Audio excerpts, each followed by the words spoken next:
Turn off the fan. Close the shutter.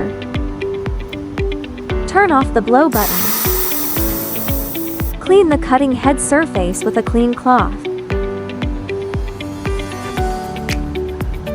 Seal the nozzle with masking tape. Put on clean room gloves. Remove the protective lens drawer.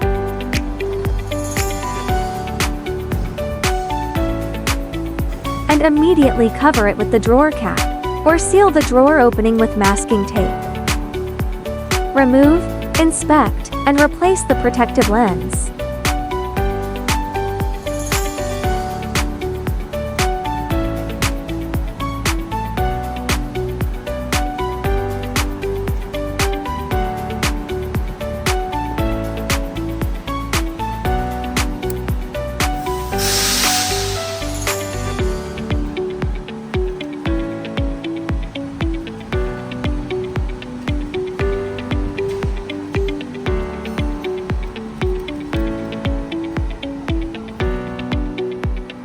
Remove masking tape from the nozzle.